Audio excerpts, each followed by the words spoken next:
Diz assim o Salmo 87. Fundada por ele sobre os montes santos, o Senhor ama as portas de Sião, mais do que as habitações todas de Jacó. Gloriosas coisas se tem dito de ti, ó cidade de Deus. Dentre os que me conhecem, farei menção de Raabe e da Babilônia. Eis aí a Filístia e Tiro com Etiópia, lá nasceram. E com respeito a Sião se dirá: este, aquele nasceram nela, e o próprio Altíssimo a estabelecerá. O Senhor, ao registrar os povos, dirá: este nasceu lá. Todos os cantores, saltando de júbilos, entoarão: todas as minhas fontes estão ou são em ti. Seca-se a erva e cai a sua flor, mas a palavra do Senhor nosso Deus permanece para sempre. Oremos. Senhor, nós rogamos que o Senhor fale conosco. Pedimos que o Senhor tenha misericórdia, abra os nossos ouvidos para ouvir, Senhor Deus. Amolece o nosso coração para receber a Tua palavra e abre as nossas mãos para praticá-la. Em nome de Cristo Jesus nós oramos. Amém. Meus irmãos, todos nós somos seres humanos iguais. Somos iguais. Mas é verdade que alguns nascem em condições de maior privilégio, de mais privilégio do que outros. E eu não me refiro apenas a dinheiro ou algo desse tipo. Um bom exemplo, e um exemplo que a gente não pensa muito, pode ser um pouco bobo, mas é o exemplo de nascer numa casa e não num prédio, ser criado numa casa e não num prédio. É um privilégio. Você já ouviu falar na expressão menino de prédio? Essa pessoa é um menino de prédio, na expressão que a gente geralmente usa para falar de uma pessoa que tem muitos gostos, que tem nojo de tudo, que tem medo de tudo. É um menino de prédio. Talvez vocês não saibam, mas ser criado numa casa é um privilégio. Prédios são bons, são seguros, mas não dão tanto contato com o chão, com o quintal, com a rua, com o bairro, com os meninos da rua, com os colegas. E as crianças, muitas vezes, que moram em prédio, não sempre, há muitas exceções, mas muitas vezes crescem mais separadas, mais protegidas, mais diferentes. É um exemplo bem bobo, não é? É verdadeiro, é um privilégio. Agora pense num privilégio maior, que é o privilégio de ter pai e mãe. Isso é algo que muitos não pensam. Quantos são abandonados pelo próprio pai? Aquela pessoa que era para cuidar e amar você, abandona você e a sua mãe. E aí você cresce sem a referência de um homem. Como é que eu me viro como homem? Como é que eu lidero? Eu não tenho essa referência em casa de homem. Que privilégio é crescer com a mãe e o pai. E que privilégio também é crescer com a mãe. Porque muitas vezes não só o pai, mas a mãe também abandona. Os dois genitores abandonam o seu filho. Aí é criado pela tia, pela rua, pela avó. Se nós olharmos com atenção, nós veremos que cada um de nós temos diversos privilégios que muitas outras pessoas não possuem. Mas uma coisa importante de dizer é que esses privilégios, ou a falta desses privilégios, não devem ditar a nossa vida. Não é porque eu cresci sem pai que eu devo ser também um péssimo pai, que eu devo abandonar os meus filhos. Não é assim. Não devo fazer como meu pai fez. Não é porque eu nasci num apartamento que eu devo deixar de ter contato com a minha vizinhança, brincar com as crianças da região, na terra, ser sociável. Apesar de não ditar a nossa vida, esses privilégios realmente nos ajudam, não é? Nos fazem bem. E uma coisa que, se você for parar para pensar, é muito interessante: as escolas, as universidades do nosso dia, que têm se inflamado por uma ideologia ruim, uma ideologia nefasta, que é o comunismo, que é esse progressivismo, tem tentado fazer a gente acreditar que privilégio é algo ruim. Tem tentado fazer a gente se sentir culpado pelos privilégios que a gente tem. Eles criam essa sensação de inveja em nós, não é? A palavra privilégio vira quase um xingamento, vira quase um palavrão. Fulano, ele passou em tal concurso porque o pai pagou isso e aquilo para ele. Ciclano conseguiu vencer na vida porque recebeu a ajuda da família. Isso inflama o nosso coração de uma inveja satânica. A gente sempre olha para quem tem mais privilégio e tem raiva dessa pessoa. Mas o que a gente precisa entender é que nossa visão não deve ser moldada pelo mundo, mas pelas Escrituras. Privilégios não são ruins, são bênção. Se um pai trabalhou e pôde dar uma educação mais cara para o filho, que bênção, que alegria, que privilégio. Se uma família pode ajudar alguém a começar a vida, um filho a começar a vida, que bênção, que privilégio. Se você teve pai e mãe, não se sinta culpado por isso, é uma bênção, é um privilégio. Como eu disse, os privilégios ou a falta de privilégios não definem a nossa vida, embora ajudam muito a nossa vida. No entanto, existe um privilégio que todos nós podemos receber, que está disponível hoje para você, para todos aqui, sem distinção.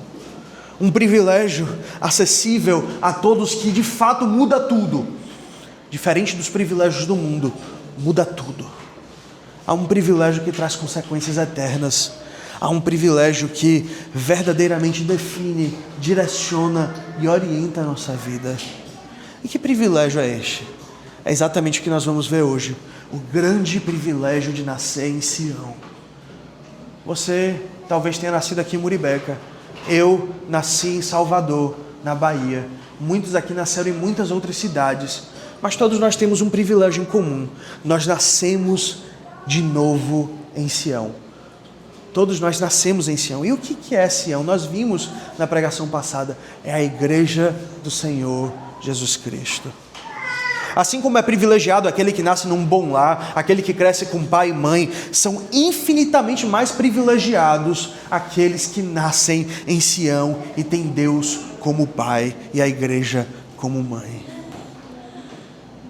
E esse será o único tema, o único tópico do sermão: os privilégios dos que pertencem à igreja.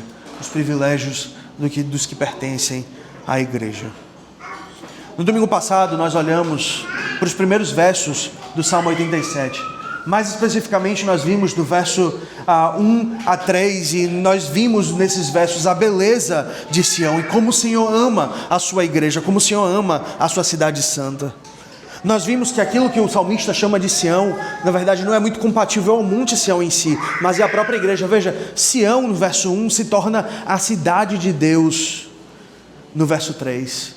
Veja, o monte se tornou a cidade, que agora nós vamos ver nos versos seguintes, se torna todos os povos. Então Sião aqui é a igreja. Nosso salmo, portanto, é uma carta de amor do Senhor à sua igreja. Veja, fundada por Ele sobre os montes santos, o Senhor ama as portas do Sião. O Senhor coloca ela sobre os montes para que todos vejam. O Senhor ama demais a sua igreja. Então aqui nós temos diante de nós uma carta de amor do Senhor à sua igreja, a Sião. Nós terminamos a pregação passada falando do verso 3 que diz: gloriosas coisas o Senhor diz sobre ti, ó cidade de Deus. Nós vimos como Deus fala gloriosas coisas sobre a igreja, como Deus ama a igreja, como Cristo morre pela igreja, como o Senhor habita no meio da igreja. Muitas vezes nós abrimos a nossa boca para falar mal da igreja, para destruir a igreja. E terminamos o sermão passado lembrando que o Senhor fala coisas gloriosas sobre a igreja. Ele abre a sua boca, Ele sabe que a sua noiva é pecadora, mas Ele fala coisas gloriosas sobre ela. Gloriosas coisas têm se dito de ti, ó cidade de Deus. Agora, nós vamos ver como o Senhor ama o seu povo, mas de forma especial Ele ama cada um de nós individualmente, e nós quando nos reunimos. Perceba, meus irmãos, que no Salmo 87, depois dessa pequena introdução, ele parece tomar um rumo diferente nos versos 4 a 6. Veja comigo, por favor, os versos 4 a 6, preste atenção na leitura. Dentre os que me conhecem, farei menção de Raabe e da Babilônia. Eis aí Filístia e Tiro com a Etiópia, lá nasceram. E com respeito a Sião se dirá: este e aquele nasceram nela, e o próprio Altíssimo a estabelecerá. O Senhor, ao registrar os povos, dirá: este nasceu lá. O que acontece com o nosso salmo? Está falando sobre a beleza de Sião e de repente começa a contar os povos: Tiro, Filístia, Etiópia, Babilônia, Raabe. A aparência que o nosso texto dá, meus irmãos, é como se o Senhor estivesse fazendo um censo. O que é um censo? Não sei se já viram, né? No livro de Números, por exemplo, nós temos censos. No livro de Crônicas, nós temos censos. É quando o Senhor começa a contar o seu povo, né? O Senhor chamou Moisés para fazer um censo, por exemplo, e ele começa a contar o povo. Tal família, tal família, tal família, tal família. Todas elas pertencem à igreja. Você já viu, tem capítulos longuíssimos, não é? Em Esdras, capítulos longos com censos de 70 versículos, 80 versículos do povo sendo contado, né? E o Senhor parece estar fazendo a mesma coisa. Ele está contando a sua igreja. Ele está fazendo um censo no meio da sua igreja. Ele está contando aqueles que nasceram em Sião, vendo o número e de onde vieram todos esses homens. A ACF, a Corrigida Fiel, no caso, a Almeida Corrigida Fiel, traduz de forma muito explícita. Eu gosto disso da ACF, porque ela é explícita na tradução. Ela vai dizer assim, olha, este homem nasceu lá, este aquele homem nasceram lá. Ele diz assim, farei menção de Raabe da Babilônia, eis aí a Felícia, Tiro e Sidom com a Etiópia, este homem nasceu lá. E aí ele começa a individualizar, é como se ele estivesse contando o seu povo. É como se ele estivesse contando cada um do seu povo. Este homem daqui nasceu na Filístia. Mas todos eles nasceram em Sião. Quando nós nos deparamos com o nosso texto, há algumas perguntas que precisam ser respondidas. Primeiro, a Dr. Wilborn diz que nós devemos fazer essa primeira pergunta. Onde é que essas pessoas nascem? Filístia, Raabe, a Babilônia, onde é que eles nascem? A resposta é simples: eles nasceram em Sião, são habitantes da cidade de Deus, nasceram dentro dos portões do povo de Deus. A nossa confissão de fé, ela vai perfeitamente capturar essa verdade quando diz o seguinte: ordinariamente não há salvação fora da igreja. Não há salvação. Se você quiser ser salvo, você precisa nascer em Sião. Você pode vir da Babilônia, da Filístia, de Tiro, mas você precisa nascer em Sião, na igreja. A salvação de maneira ordinária e não extraordinária acontece dentro de Sião, dentro da igreja. Não tem como separar a salvação da igreja. É na igreja que nós temos a fonte de salvação, que é o Senhor Jesus Cristo. A igreja é a arca de Noé, em que o dilúvio do mundo não consegue afundar, e nós estamos protegidas dentro da arca de Noé. Esse é o privilégio, esse é o primeiro privilégio de quem nasce na igreja, a salvação. Não importa de onde você veio, de que povo você seja, você, quando você está dentro da igreja, quando você conhece de fato o Senhor Jesus Cristo, abraça o Senhor Jesus Cristo, você nasce em Sião. Aquele outro, nasceram lá. Quem está perto da noiva, logicamente também está perto do noivo. Quem anda junto com a noiva vai encontrar o noivo também.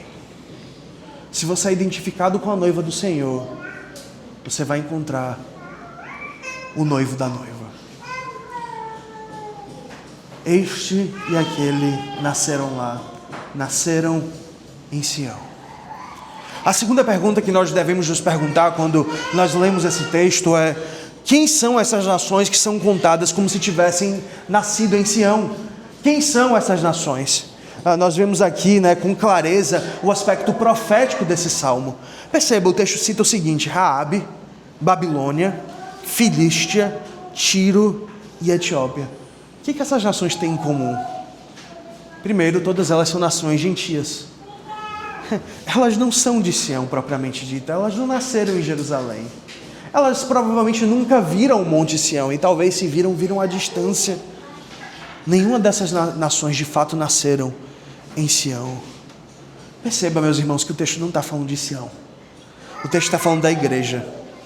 Essas nações não nasceram em Sião. Do que o texto está falando aqui? Da salvação das nações. Todas elas renascendo, nascendo de novo dentro da igreja. O que torna mais excelente esse texto é que Raabe, que representa o Egito, representa Canaã, Babilônia, Filístia, Tiro e Etiópia, todos esses são inimigos do povo de Deus. Todas essas nações são inimigos do povo de Deus. E todas elas, o Senhor diz, todas elas vão nascer de novo dentro do meu Sião.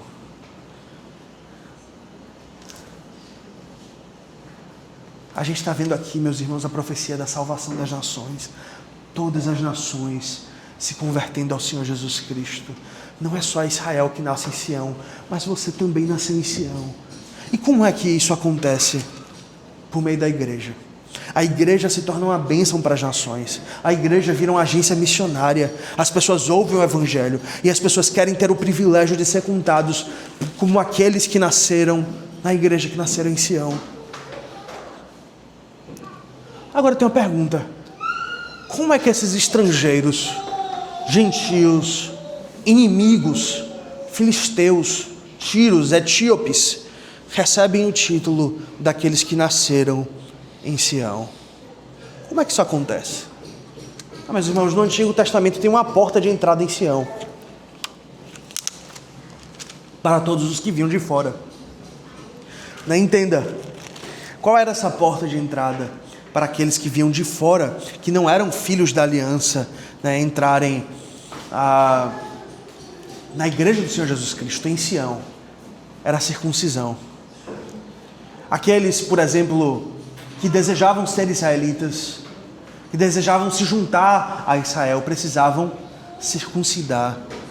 E circuncidar não só a si, como também os seus filhos. Tanto o estrangeiro quanto os filhos dos israelitas tinham de ser circuncidados. Essa era a marca de que eles pertenciam a Sião. Esse era o sinal da aliança, o sinal de entrada no povo de Deus. E esse sinal muda. Colossenses capítulo 2, versos 11 a 12, vai mostrar que esse sinal é substituído pelo quê? Pelo batismo. O batismo, ele substitui a circuncisão. Entenda, para mim esse é um dos melhores argumentos, inclusive, a favor do batismo infantil. A pregação não é sobre isso, mas aqui nós temos um dos melhores argumentos para o batismo infantil. O batismo, ele é o sinal de entrada na aliança. Nossos filhos são batizados, assim como os filhos dos israelitas eram circuncidados, como forma de mostrar que eles fazem parte do pacto, eles fazem parte da família pactual, eles fazem parte da igreja do Senhor Jesus Cristo. Eu digo para vocês hoje, crianças, vocês que são batizadas, vocês aqui que estão aqui foram batizadas, todas vocês são membros da igreja do Senhor Jesus Cristo. Há uma igreja de onde eu vim que tinha um grupo de crianças, não dessa última igreja que eu vim, mas que eu fiz parte há muito tempo atrás, que se chamava Geração Futura. Meus irmãos, as crianças são gerações presentes da nossa igreja. Elas já são membros da nossa igreja. Elas ainda não podem votar porque ainda não possuem a consciência para fazer isso. Mas de fato, são membros da nossa igreja. Você não se torna um membro da igreja quando professa a fé. Você não se torna um membro da igreja quando você toma parte na mesa do Senhor. Você se torna um membro da igreja quando você tem o privilégio de nascer dentro da igreja do Senhor Jesus Cristo. Quando você é batizado, você se torna um membro da igreja.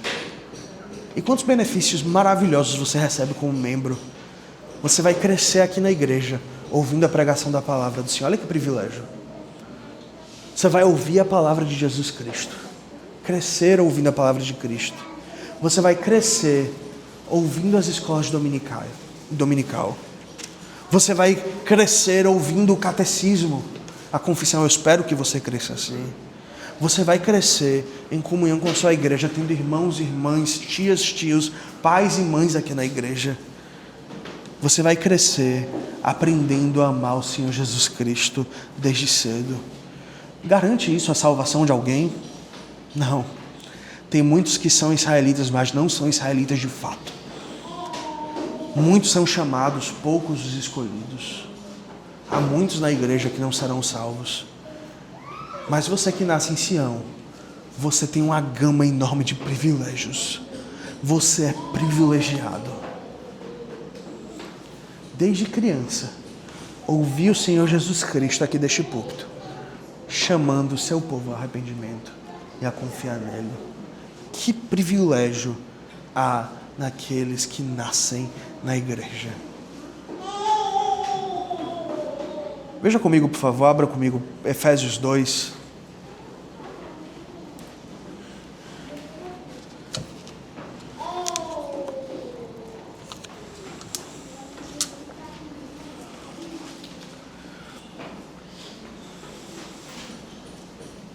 Veja só. Versos 19 a 21, diz assim o texto. Efésios 2, 19 a 21.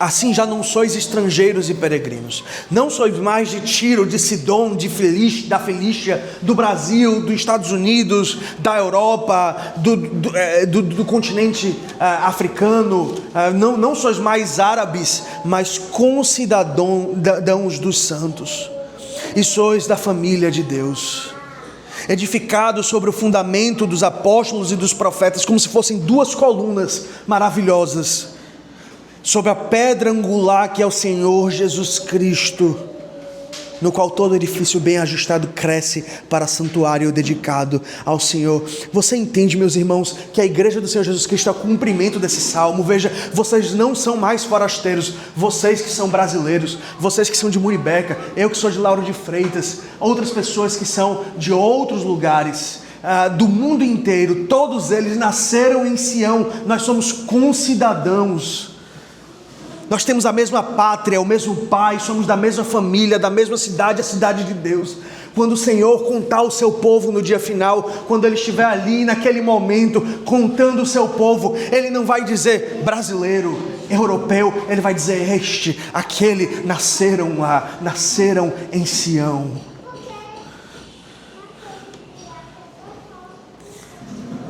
E aí você entende como o Senhor é bom. Porque Ele não apenas nos salva, mas Ele nos dá uma família. Entenda, o Senhor podia nos salvar e dizer assim: se vira, vive sua vida agora. Ele nos salva, Ele nos coloca dentro de uma família, a família da fé, uma cidade protegida e fortificada pelo próprio Senhor. O Senhor nos dá um lar, o Senhor nos dá uma casa, o Senhor nos dá uma família, e esta é a igreja do Deus vivo, a sua família. E se você nasce em Sião, tem uma boa notícia para você. Há uma doutrina antiga que infelizmente esquecida também, pregada pelos reformadores, pregada pelos pais da igreja. Se você nasce em Sião, você tem que entender que a igreja é sua mãe. A igreja é a sua mãe. E se você tem Deus por pai, você vai ter a igreja por mãe. Este e aquele nasceram nela. Dr. Wilborn, ele diz: a igreja é o lugar onde os pequenos cordeiros de Deus nascem, são nutridos, ensinados, disciplinados e recebem a obra que devem realizar. É aqui, é na casa de sua mãe, na casa de seu pai, na casa de sua família. E por fim, nós vemos a resposta do povo de Deus pelo privilégio de ser contado como habitante de Sião, da igreja do Senhor Jesus Cristo, no verso 7. Veja o que diz o verso 7 comigo. Todos os cantores, saltando de júbilos, cantando de alegria, entoando com muita alegria, eles vão dizer o seguinte: todas as minhas fontes, Senhor, são em Ti. Os mananciais estão em Deus, aquele que ama a igreja, aquele que fala coisas gloriosas a nosso respeito. Os nossos mananciais estão em Deus, as nossas fontes são dele. A igreja é um lugar de alegria para aqueles que amam o seu rei, porque nela nós vemos fluir o manancial do Senhor. É dele que flui todos os bens da igreja, tudo que temos, tudo que somos, o que deixamos de ter, o que temos, a glória da igreja, a beleza da igreja, tudo isso vem do noivo, flui dele. A primeira pregação eu mencionei o erro de você falar de Cristo sem falar da igreja. Eu mencionei esse erro de falar de Cristo sem falar da igreja. Mas hoje eu quero denunciar outro erro também, aquele de falar da igreja sem Cristo. William Plummer, ele vai dizer o seguinte: os homens erram grandemente quando pregam a igreja e ignoram a Cristo, quando exaltam pecadores salvos e passam por cima daqueles a quem o salvou. Cristo coloca a coroa na cabeça da sua noiva. É o Cristo que coloca a coroa na cabeça de sua noiva. Entenda, a beleza de Cristo é o que torna a igreja formosa. Todas as fontes da igreja estão nele. Ela é lavada em seu sangue, vestida por sua justiça, cingida com seu poder, santificado pelo seu Espírito. Enfim, ela se deita em seus braços e é alegrada pela luz do seu rosto. A beleza da igreja está no fato de que Cristo a ama. A beleza da igreja está no fato de que Cristo a veste. A beleza da igreja está no fato de que Cristo santifica-a pelo Espírito, de que Cristo a cinge com o seu poder. A beleza da igreja vem de Cristo. Todas as fontes da igreja estão nele. Permitam-me perguntar então, uma última pergunta aplicatória. Você ama a igreja? Você ama os privilégios que você recebe por nascer na igreja?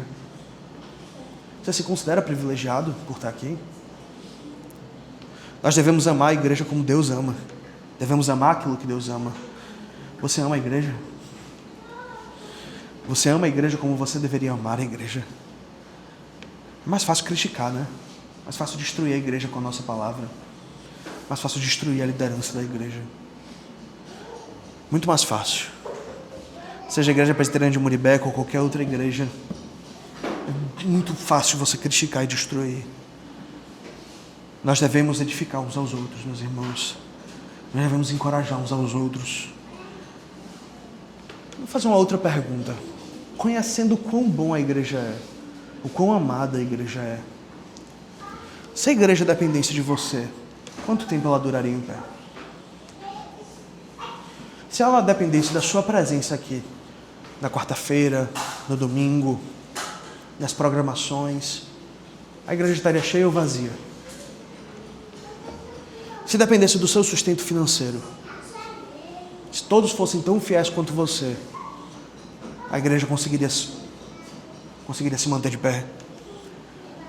Por quanto tempo a igreja do Senhor existiria se dependesse de você? Pense nisso. E se todos nesse prédio fossem tão constantes e fiéis como você é? Será que a igreja estaria de pé?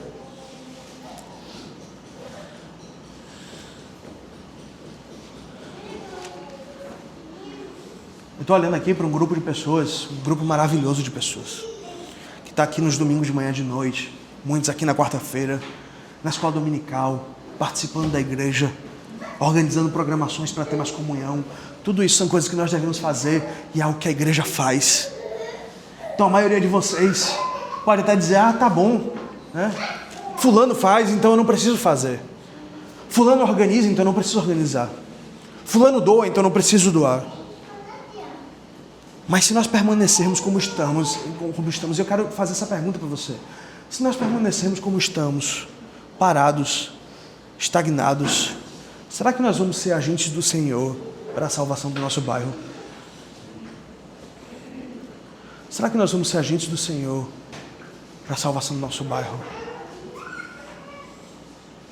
Se a igreja estivesse, se a temperatura da igreja espiritual fosse a sua temperatura, qual seria a temperatura da igreja? Meus irmãos, para finalizar, muitos privilégios que uma pessoa pode ter nessa vida, inúmeros. Você pode nascer rico e morar na mansão, quem sabe? Você pode nascer bonito, inteligente. Você pode estudar nas melhores escolas. Você pode ser aprovado nos melhores concursos. Você pode conseguir um ótimo emprego. Privilégios. Todos esses privilégios vão ajudar muito você. Vão fazer bem a você. Todos eles vão tornar a vida não muito mais fácil, mas um pouco mais fácil. Um bocado mais fácil. Mas nenhum desses privilégios definem quem você é. Nenhum desses privilégios definem quem você é. Nenhum desses privilégios pode comprar aquilo que é verdadeiramente eterno e valioso. Você pode ser muito privilegiado nesta vida e ainda assim terminar pior do que uma pessoa que não teve privilégio nenhum. Olha o rico e Lázaro. Muito privilégio nessa vida o rico teve. E terminou pior do que Lázaro, que era tão pobre e miserável que os cachorros ele estava deitado no chão enquanto os cachorros lambiam as suas feridas. Mas aos que nascem no Sião, aos que nascem em Sião, esses recebem privilégios que dinheiro nenhum pode comprar. Esses vivem na cidade de Deus, desfrutam da presença de Deus, ouvem a voz do próprio Deus, participam de Cristo por meio da pregação dos sacramentos. Os que nascem em Sião têm segurança, têm esperança verdadeira, porque é o próprio Deus quem os guarda, é o próprio Deus que é a sua esperança. Assim como Deus escreve neste salmo uma verdadeira carta de amor por Sião, Ele ama cada um de nós, Ele conta cada um de nós, este e aquele nasceram lá. Não se engane, não é porque você está na casa do Senhor que você faz parte da cidade do Senhor. Você pode até estar nas margens, mas se você não for um cristão verdadeiro, você nunca vai desfrutar o privilégio de estar na cidade e ser salvo por Ele. E aquele que tem esse privilégio é contado pelo Senhor. Esse é o amor de Deus, que começando em Gênesis nós vemos até o Apocalipse. Veja, em Gênesis o Senhor preserva a sua igreja por meio de Sete. Nós vemos o Senhor chamando Jacó, nós vemos o Senhor organizando Israel, as tribos, nós vemos o Senhor organizando ali a sua igreja desde Gênesis. Nós vemos em Apocalipse a mesma imagem. Gênesis começa com a igreja do Senhor sendo criada. Como assim? Adão e Eva e a descendência de Sete. A igreja do Senhor ali é criada. E como termina as escrituras? Apocalipse 22, o último capítulo, termina com a imagem da noiva olhando para o noivo e dizendo: vem. Apocalipse 22 vai dizer que a noiva olha para o noivo e diz: vem. O noivo olha para a noiva e diz: venha. E a noiva olha para o noivo novamente no final e diz: vem, Senhor. É uma troca de amores. Nós vemos aqui uma carta maravilhosa. E a última visão que nós teremos no Apocalipse é essa troca de amores entre o Senhor e a sua igreja, em que a igreja diz: vem, meu noivo esperado. E o noivo diz: venha, minha noiva, a quem eu guardei e protegi. Venha para as bodas do Cordeiro. Está no dia, o dia da celebração. O dia da celebração chegou. E agora uma grande festa. O casamento vai ser celebrado. Toda a história caminha para isso. Deus com o seu povo e o seu povo com o seu Deus para todo sempre. E assim termina a história de amor das Sagradas Escrituras. O Senhor Jesus, o noivo e a sua noiva vivendo felizes para sempre nos céus. E para sempre mesmo, eternamente. Oremos. Senhor Deus, nós somos gratos, Pai, pela oportunidade de nascer na sua igreja, Senhor Deus. Mas quantas vezes maltratamos a igreja? Estamos aqui, Senhor Deus, nascemos aqui, Senhor Deus, fomos gerados de novo aqui. Mas nós não tratamos a tua igreja como deveríamos, Pai. Nós não cuidamos da tua igreja. Nós, infelizmente, Senhor Deus, não dizimamos como deveríamos, Senhor Deus. Não participamos das programações como deveríamos. Ó Senhor, tem misericórdia de nós. Pedimos que o Senhor nos perdoe dos nossos pecados e nos faça, Senhor Deus, amar a tua igreja como o Senhor ama. Que nós entendamos os privilégios que nós temos por nascer em Sião. Nós oramos em nome do Senhor Jesus Cristo. Amém. Neste momento, meus irmãos, nós vamos se levantar